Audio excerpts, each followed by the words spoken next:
اعوذ باللہ من الشیطان الرجیم الحمدللہ رب العالمین والصلاۃ والسلام علی اشرف المرسلین سیدنا و نبینا محمد وعلی آلہ واصحابہ وازواجہ وذریاتہ واہل بیتہ اجمعین ومن تبعهم بإحسان إلی یوم الدین اللہم اجعلنا منہم یا رب العالمین آمین یا رب۔ اعوذ باللہ من الشیطان الرجیم رب اشرح لی صدری ویسر لی امری واحلل عقدۃ من لسانی یفقہوا قولی اللهم اجعل هذا لوجهك الكريم لا رياء فيه ولا سمع ربنا تقبل منا انك انت السميع العليم وتب علينا انك انت التواب الرحيم آمین یا رب۔ السلام علیکم ورحمۃ اللہ وبرکاتہ۔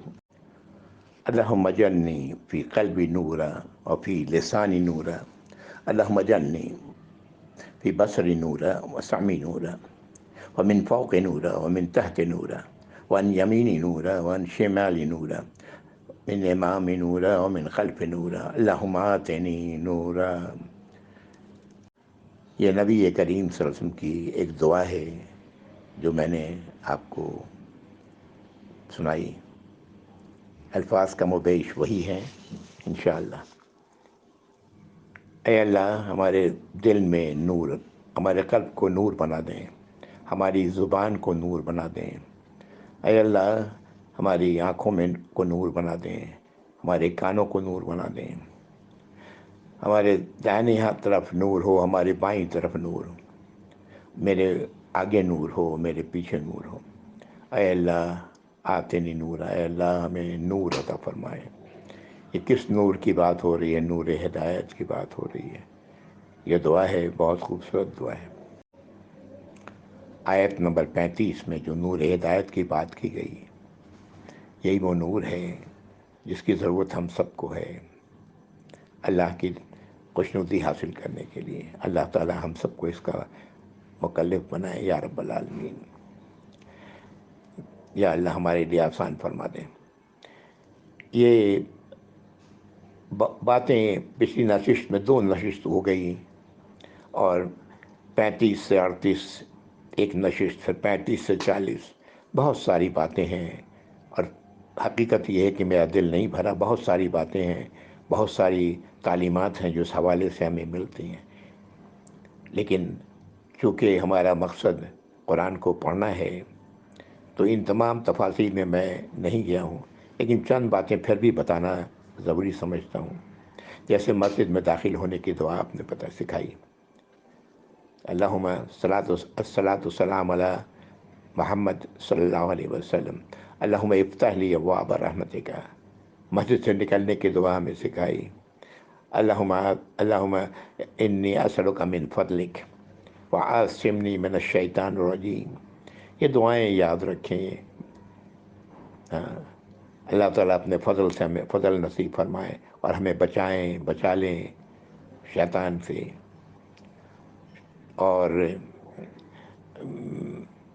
نماز کے حوالے سے جو بات موٹی بات ہے جو میں بتانا چاہتا ہوں وہ یہ، عورتوں کو نماز پڑھنے کی اجازت نبی کریم صلی اللہ علیہ وسلم نے مسجد میں دی ہے۔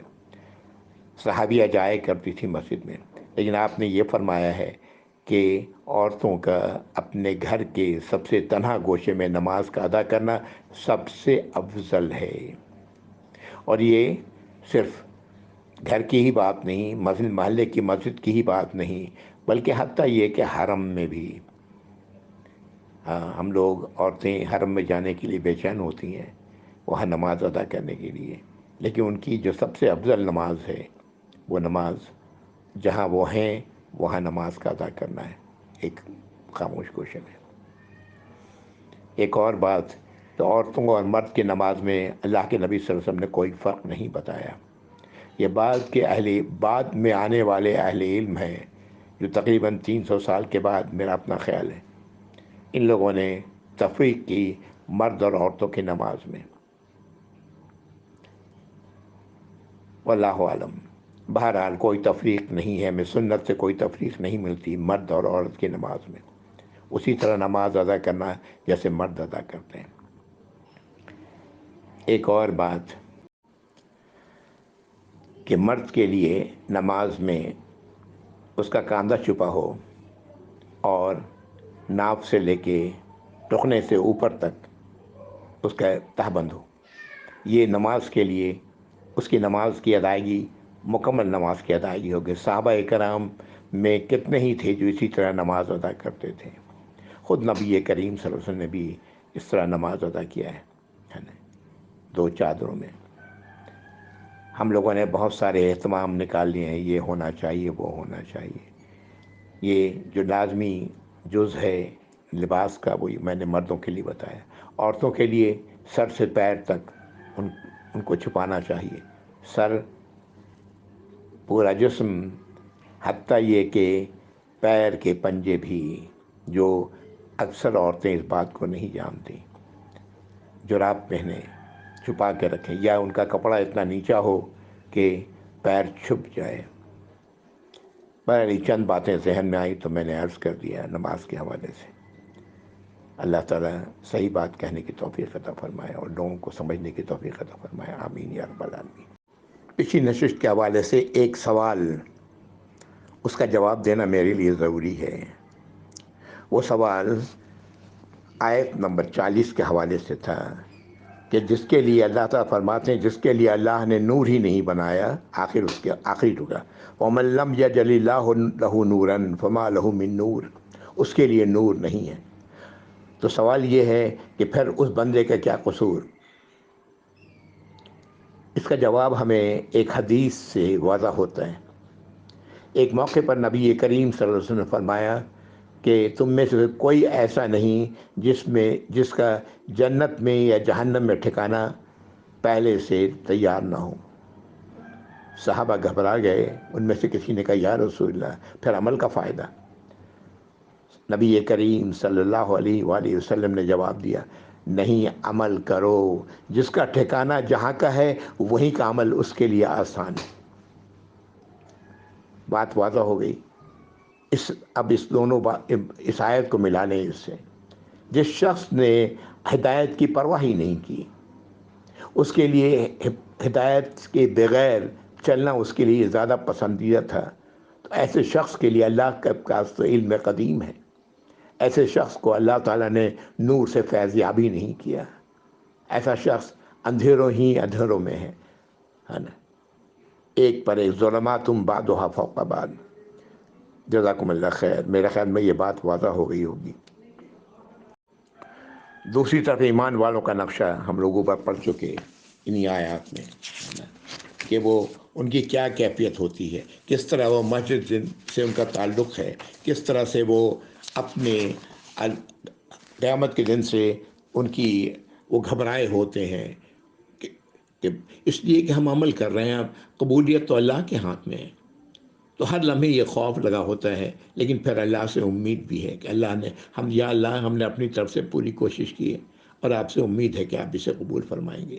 یہ وہ خوف اور امید کا درمیانی جو کیفیت ہے, اسی میں ایمان والا ہوتا ہے نا.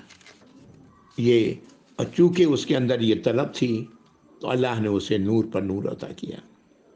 یہ ہم لوگ پچھلی سورہ مومن میں بھی ہم لوگ پڑھ چکے ہیں کہ کیا کیفیت ہوتی کہ وہ ایمان والوں کی, کہ وہ اللہ کے راستے میں جو کچھ کرنا ہوتا ہے وہ کرتے ہیں, لیکن اس کے باوجود ان کے دل خوف سے لرز رہے ہوتے ہیں. یہ وہ کیفیت ہے. ایمان انسان کو, ایک نمازی اگر نماز پڑھ کے مطمئن ہو جاتا ہے, اللہ کی کوئی فرمان برداری کر کے مطمئن ہو جاتا ہے, تو اسے اپنے ایمان پر غور کرنا چاہیے. ایمان آیت نمبر 2 سے 5 سورۃ البقرہ یاد رکھیں. سورۃ النور آگے بڑھتے ہیں. آیت نمبر 41, آیت نمبر 40 تک ہم لوگوں نے پڑھا تھا. آیت نمبر 41, اعوذ باللہ من الشیطان الرجیم. الم تر ان اللہ یسبح له من فی السماوات والارض والطیر صافات کل قد علم صلاتہ وتسبیحہ واللہ علیم بما یفعلون. یہ آیت نمبر 41 ہے. کیا تم نے نہیں دیکھا کہ بے شک اللہ تعالیٰ کی تسبیح کر رہے ہیں جو بھی کچھ بھی آسمانوں میں ہے اور جو زمین میں ہے, اور پرندے پر پھیلائے ہوئے، سب اپنے اپنے نمازوں کو اور اپنی تسبیح کو جانتے ہیں، اور اللہ مکمل علم رکھنے والے اور ہر اس چیز کا علم رکھنے والے جو جو سب کرتے ہیں، جو لوگ کرتے ہیں، اللہ ان سب سے واقف ہے۔ جو بات اس آیت میں کہی گئی کہ سارے کے سارے آسمان اور زمین کے تمام مخلوقات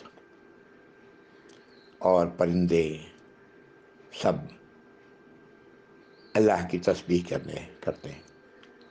لفظ تسبیح کے معنی میں نے بتایا تھا، سبحہ سے لفظ نکلا ہے، اللہ کی اطاعت میں بھاگ دوڑ کرتے رہتے ہیں، یہ ہے اس کا تسبیح کے صحیح معنوں میں سبحہ سے نکالنا ہے نا، کہ سب بھاگ دوڑ کرتے رہتے ہیں، اور پرندے بھی یہ پر پھیلائے ہوئے، اور سب کے سب جانتے ہیں اپنی نمازوں کو اور اپنی تسبیح کو، اور اللہ تو ہر شے کا علم رکھتے ہیں، اس کا بھی جو سب لوگ کرتے ہیں، کہ پوری کائنات کر رہی ہے، سب کا علم اللہ کے پاس۔ تسبیح کا لفظ سبحان اللہ، یہ تسبیح ہے، اور یہ درست ہے اس کو تسبیح کہنا۔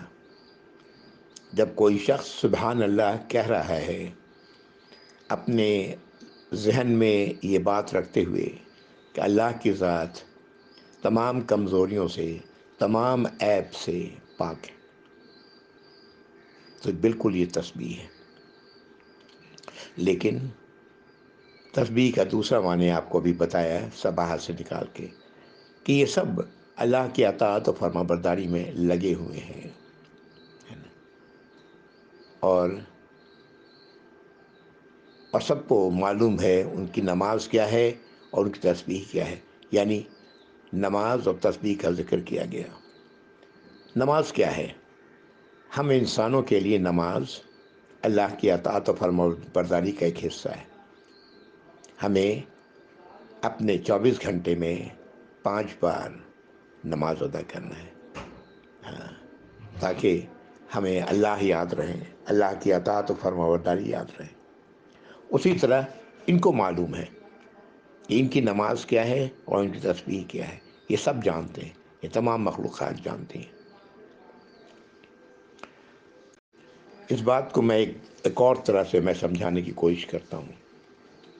الحمدللہ کہنا اللہ کا شکر ادا کرنا ہے، یعنی اس کے معنی ہے کہ تمام شکر و تعریف اللہ ہی کے لیے، بالکل درست ہے۔ لیکن اللہ کی اطاعت و فرمانبرداری کرنا، یہ بھی اللہ کا حمد بیان کرنا ہے، اللہ کی شکر گزاری کرنی ہے نا۔ جیسے الحمدللہ کہہ کے اللہ کی شکر گزاری کا ہم احساس دلاتے ہیں زبان سے، اسی طرح عملی طور پر اللہ کی اطاعت و فرمانبرداری کا کرنا، تمام کے تمام یہ سب کیا ہے؟ اللہ کا شکر ادا کرنا ہے۔ اللہ رب العزت کے ہر فیصلے پر راضی برضا رہنا، اللہ کی طرف سے جو کچھ بھی آیا ہے، چاہے اچھائی پہنچی ہو یا برائی پہنچی ہو، دونوں ہی، ایک ایمان والا اللہ کا شکر ادا کرتا ہے، اب اس کی فیصلے سے، اللہ کے فیصلے سے وہ راضی ہوتا ہے، یہ ہے اللہ کا شکر ادا کرنا۔ ہم لوگ آگے بڑھیں گے تو انشاءاللہ پڑھیں گے، قرآن کے ایک مقام پر آتا ہے، اعملوا آل داؤد شکرا، اے داؤد کی اولاد علیہ السلام، عمل کرو شکر کا، یعنی اعمال اللہ کی اطاعت و فرمانبرداری کا یہ شکر ہے۔ یہی وہ شکر ہے کہ شیطان لعین نے کہا تھا اللہ سے کہ کم ہی ہوں گے اے اللہ جو آپ کے شکر گزار ہوں گے انسانوں میں سے۔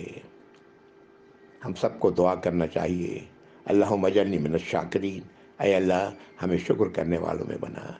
ہم اللہ کے ہر فیصلے پر شکر کرنے والے ہوں، اللہ کی ہر اطاعت و فرمانبرداری پر شکر کرنے والے ہوں، تو یہ ہے الحمد۔ اسی طرح میں نے تسبیح کے معنی آپ کو بتائے کہ اللہ کی اطاعت و فرمانبرداری میں حرکت کرنا، بھاگ دوڑ کرنا، یہ تسبیح ہے۔ ظاہر ہے یہ آیت ایک ایسی آیت ہے کہ اس زمانے میں بھی صحابہ بھی بڑے حیران ہوئے کہ یہ ہر چیز اللہ کی تسبیح کر رہی ہوتی ہے۔ تو آپ صلی اللہ علیہ وسلم نے ایک موقع پر کنکڑیاں اٹھائیں اپنے ہاتھ میں، مٹھی کے اندر، اور لوگوں نے بھنبھناہٹ کی آواز سنی اس کنکڑی سے، اور یہ آپ نے فرمایا کہ یہ اللہ کی تسبیح کر رہی ہیں۔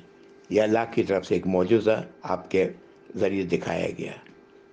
آج ہم جانتے ہیں کہ ہر شے کی اپنی ایک فریکوینسی ہے، اور ہر فریکوینسی کی کوئی ویو لینتھ ہوتی ہے۔ یہ جو ہر شے کی الگ الگ فریکوینسیز ہیں جو جمادات میں سے ہیں، ہمارے کانوں تک جو پہنچتی ہیں، کان ان کو ریکوگنائز نہیں کرتا۔ کان ایک خاص فریکوینسی کے درمیان میں آواز کو کیچ کرتا ہے۔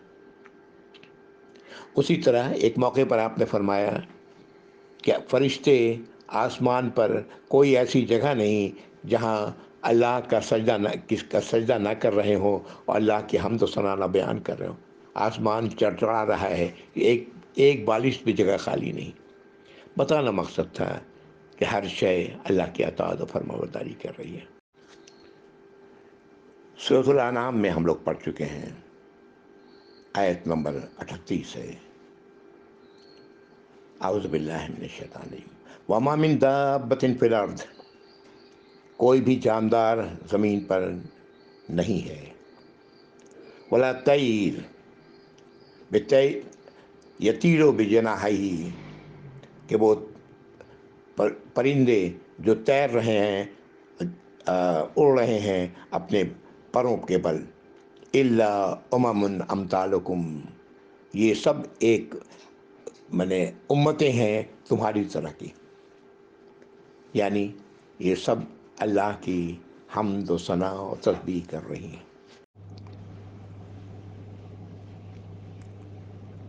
الحمدللہ پوری کائنات اور زمین پر جو کچھ ہے، جاندار یا بغیر جان والے، سبھی اللہ کی تسبیح کر رہے ہیں، اور سبوں کو معلوم ہے ان کے نماز کا طریقہ، ان کی تسبیح کا طریقہ۔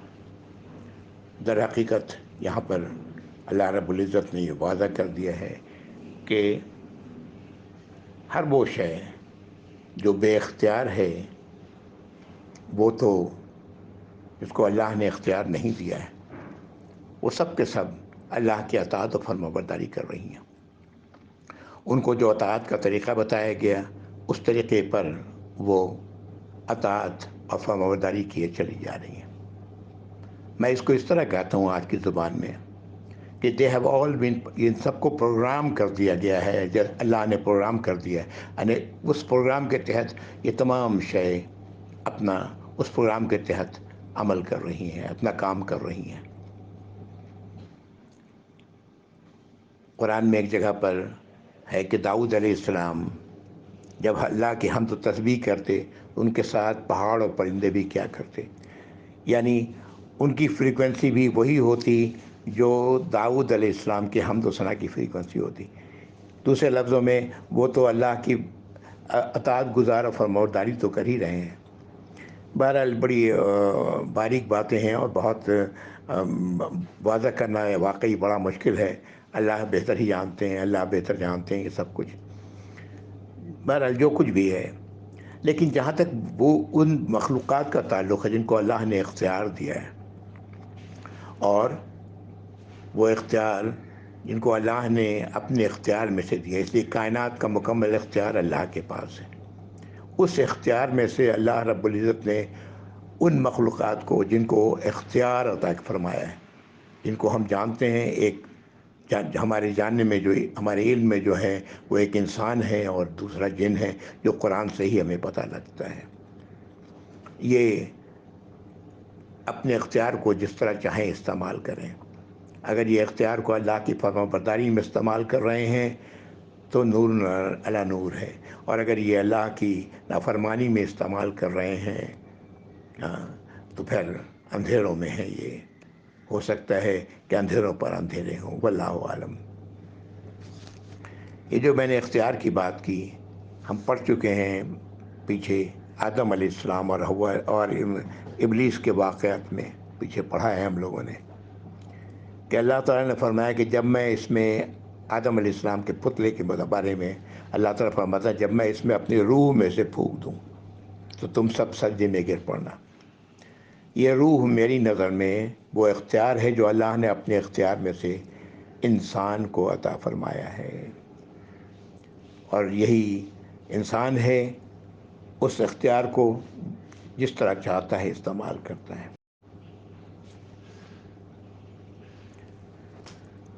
واللہ عالم. حقیقت کیا ہے یہ تو اللہ ہی بہتر جانتے ہیں. جو بات میری سمجھ میں تھی وہ میں نے آپ تک پہنچا دی. اگلی آیت نمبر 42. وَلِلَّهِ مُلْكُ السَّمَاوَاتِ وَالْأَرْضِ وَإِلَى اللَّهِ الْمَصِيرُ. اور اللہ ہی کے لیے ہے بادشاہی آسمانوں اور زمین کی، اور اسی کی طرف لوٹنا ہے. یہ لوٹ کر جانا ہم سب نے اللہ ہی کی طرف ہے. موت ہمیں اللہ کی طرف لوٹا دیتی ہے، اور پھر اس کے بعد جو کچھ ہونا ہے وہ ہم پڑھ چکے ہیں قرآن میں اب تک بہت سارے مقامات پر. آیت 43. اعوذ باللہ من الشیطان الرجیم. الم تر ان اللہ یزجی سحابا ثم یؤلف بینہ ثم یجعلہ رکاما. کیا تم نہیں دیکھتے یا تم نے نہیں دیکھا کہ اللہ تعالیٰ بادلوں کو چلاتے ہیں، پھر انہیں آپس میں ملا دیتے ہیں، پھر انہیں تہ بتہ کر دیتے ہیں. فَتَرَ الْوَدْقَ يَخْرُجُ مِنْ خِلَالِهِ. اور پھر تم دیکھتے ہو کہ اس کے درمیان سے اس سے پانی کے قطرے پانی برساتے ہیں بارش برساتے ہیں اللہ رب العزت. وَيُنَزِّلُ مِنَ السَّمَاءِ مِنْ جِبَالٍ فِيهَا مِنْ بَرْدٍ فَيُصِيبُ بِهِ مَن يَشَاءُ. اللہ تعالیٰ نازل فرماتے ہیں بادلوں کے پہاڑ سے کیا اولے، اور وہ پڑتا ہے اولے گرتے ہیں جہاں اللہ چاہتے ہیں. وَيَصْرِفُهُ عَمَّن يَشَاءُ. اور جہاں چاہتے ہیں اللہ ان سے ہٹا دیتے ہیں. يَكَادُ سَنَا بَرْقِهِ يَذْهَبُ بِالْأَبْصَارِ.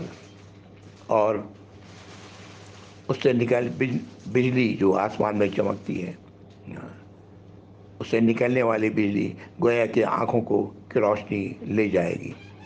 اتنی تیز روشنی ہوتی ہے بجلی کی روشنی. یہ آیت نمبر 43 تھی. پوری آیت میں جو بات کہی گئی، بادلوں کا بننا، بادلوں کا الگ الگ ہونا، پھر ان سب کو ملا دینا، اور پھر ان سے بارش کا برسنا، پھر پہاڑ بادلوں کے آسمان میں جس سے اولے گرتے ہیں، جہاں چاہتے ہیں اللہ بولے برستے ہیں، اور جہاں چاہتے ہیں اللہ تعالیٰ اسے ان اولوں کو وہاں سے ہٹا دیتے ہیں، وہاں نہیں برستے. اور آسمان ان بادلوں میں سے چمکنے والی بجلیاں جو ایسی ہوتی ہیں کہ آنکھوں کو لے کے چلی جائیں، آنکھوں کی روشنی چلی جائے اس سے. یہ بات آیت نمبر 43 میں اللہ رب العزت نے فرمائی. آیت نمبر 44. یقلب اللہ اللیل والنہار. اللہ تعالیٰ رات اور دن کو کے الٹ پھیر کرتے ہیں، ایک کے بعد ایک آتا ہے. ان فی ذالک لعبرۃ لاولی الابصار. بے شک اس میں نصیحت ہے، عبرت ہے، سبق ہے ان لوگوں کے لیے جو بصیرت رکھتے ہیں، دیکھتے بھی ہیں اور غور و فکر کی صلاحیت رکھتے ہیں. ان کے لیے اس میں نصیحت ہے، سبق ہے، عبرت ہے. آیت نمبر 45. واللہ خلق کل دابۃ من ماء. اور اللہ ہی نے تخلیق کی ہے تمام جانداروں کی پانی سے. فمنہم من یمشی علی بطنہ. ان میں وہ ہیں جو اپنے پیٹ کے بل چلتے ہیں. ومنہم من یمشی علی رجلین. اور ان میں وہ ہیں جو اپنے دو پیروں پر چلتے ہیں، وَمِنْهُم مَن يَمْشِي عَلَىٰ أَرْبَعٍ، اور ان میں وہ ہیں جو چار پیروں پہ چلتے ہیں۔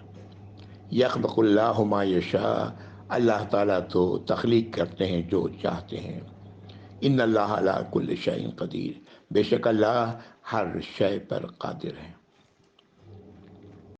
آیات 41 سے 45 تک جو ہم لوگوں نے ابھی پڑھی، اور اس سے قبل وہ اللہ نے جو مثال دی ہے وہ ہم لوگوں نے پڑھی، یہ سب کچھ وہ دلائل ہیں جو اللہ رب العزت ہمارے اور آپ کے اور تمام نوع انسانی کے سامنے رکھ رہے ہیں کہ یہ ہے اللہ، تو صرف اور صرف اللہ ہی کو اپنا الہ بناؤ، اللہ ہی کی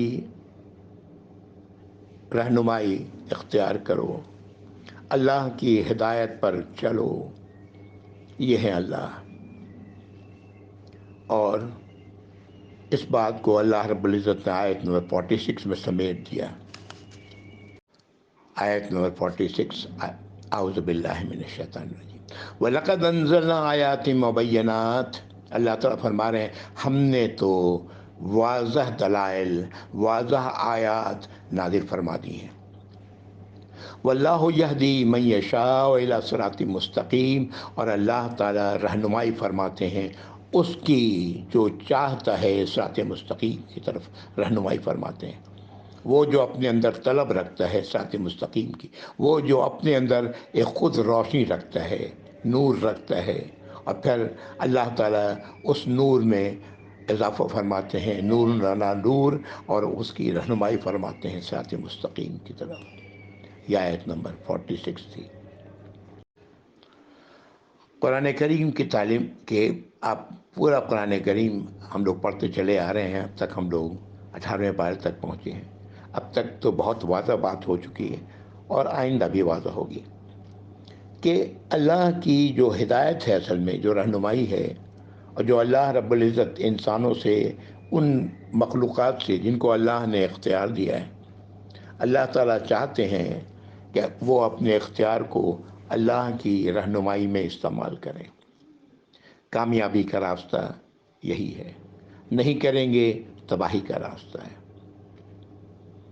یہ پوری کائنات اللہ رب العزت کی اطاعت و فرمانبرداری کر رہی ہے۔ وہ تمام مخلوقات، چاہے وہ جمادات میں سے ہوں یا نباتات میں سے ہوں یا حیوانات میں سے ہوں، اللہ رب العزت کی اطاعت فرمانبرداری کر رہی ہے، اور انسان کو بھی چاہیے کہ ایسا ہی کرے۔ اس طرح وہ اس پوری کائنات کی فریکوینسی میں اس کا وہ سب ایک ہی فریکوینسی پر سب چل رہے ہوتے ہیں۔ اسی لیے اللہ رب العزت نے نافرمانی کرنے کو کہا ہے کہ یہ فساد پھیلانا ہے۔ سورۃ البقرہ ہم لوگ پڑھ چکے ہیں 8 سے 16، جس میں یہ فساد کی بات کی ہے اللہ رب العزت نے۔ اور یہ تمام مخلوقات جو زمین میں ہیں، اللہ تعالیٰ نے فرما دیا ہے کہ یہ سب انسان کے لیے بنا ہے۔ وَاللَّهُ الَّذِي خَلَقَ لَكُم مَّا فِي الْأَرْضِ جَمِيعًا، اللہ ہی ہیں اور اللہ ہی ہیں جنہوں نے زمین پر جو کچھ ہی بنایا ہے وہ سب کس کے لیے ہے؟ اے انسانوں، تمہارے لیے۔ ثُمَّ اسْتَوَىٰ إِلَى السَّمَاءِ فَسَوَّاهُنَّ سَبْعَ سَمَاوَاتٍ، پھر اللہ رب العزت نے آسمان کی طرف رخ کیا اور 7 آسمان بنائے۔ اللہ نے یہ سب کچھ تخلیق کی۔ تو یہ ہے جو اصل جو دلائل ہیں جو اللہ رب العزت سامنے رکھے۔ اللہ کے سوا کسی اور کو الہ مت بناؤ، اللہ ہی کی اطاعت و فرمانبرداری کرو، اور جو لوگ ایسا کریں گے انشاءاللہ کامیابی ان کا مقدر ہے۔ وہ صراط مستقیم پر ہیں، اسی کا نام صراط مستقیم ہے، سیدھا راستہ۔ جو اس سے ہٹیں گے، ایسا نہیں کریں گے، وہ صراط مستقیم سے منحرف ہوں گے۔ جو اس بات کو قبول نہیں کریں گے، وہ صراط مستقیم ان کو نصیب ہی نہیں ہوگا۔ وہ ایسے لوگوں کے لیے اللہ نے روشنی ہی نہیں بنائی، ہدایت کی نور ان کے لیے نہیں بنائی گئی۔ یہ آیت نمبر 46 تھی، اور یہاں پر میں رک رہا ہوں۔ وآخر دعوانا ان الحمد للہ رب العالمین، وصلی اللہم وسلم علی محمد وعلی آلہ واصحابہ وازواجہ وذریاتہ واہل بیتہ اجمعین ومن تبعہ بإحسان الی یوم الدین، اللہم اجعلنا منہم یا رب العالمین، آمین یا رب العالمین۔ والسلام علیکم ورحمۃ اللہ وبرکاتہ۔ جزاکم اللہ خیر۔